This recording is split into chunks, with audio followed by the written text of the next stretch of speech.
उरण तालुक्यातील चिरनेर आणि दिघाटी गावात अलीकडेच घडलेल्या वाहन चोरी आणि घरफोडीच्या घटनांनी परिसरात भीतीचं वातावरण निर्माण केलंय। सोमवार दिनांक 7 जुलै रोजी पहाटे 4:30 वाजण्याच्या सुमारास चिरनेर येथील महादेव परदेशी आणि अविनाश म्हात्रे यांच्या घरासमोर पार्किंग केलेल्या मोटारसायकल अज्ञात चोरट्यांनी लक्ष्य केल्या। महादेव परदेशी यांची मोटारसायकल चोरून नेण्यात चोरटे यशस्वी झाले, तर अविनाश म्हात्रे यांची दुचाकी सुरू न झाल्यानं ते रस्त्याच्या कडेला टाकून चोरटे पसार झाले।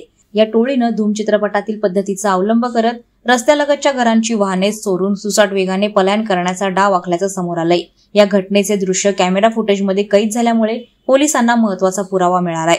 दरम्यान उरणच्या दिघाटी गावात देखील अज्ञात चोरट्यांनी घरफोडी करत घरातील रोख रक्कम लंपास केली असून घरातील वस्तूंची नासधूस केली आहे। या दोन्ही घटनांमुळे स्थानिक नागरिकांमध्ये भीतीचं वातावरण पसरलं असून उरण आणि पनवेल पोलीस चोरट्यांचा कसून शोध घेत आहेत।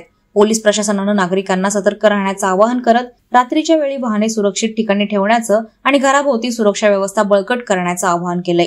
कोणती संशयास्पद हालचाल दिसल्यास तातडीने पोलिसांना कळवावं अशी विनंती करण्यात आली आहे। मात्र या जबरी चोऱ्यांनी उरणकर हवालदिल झालेत। पोलिसांनी रात्रीची गस्त वाढवावी अशी मागणी आता जोर धरत आहे।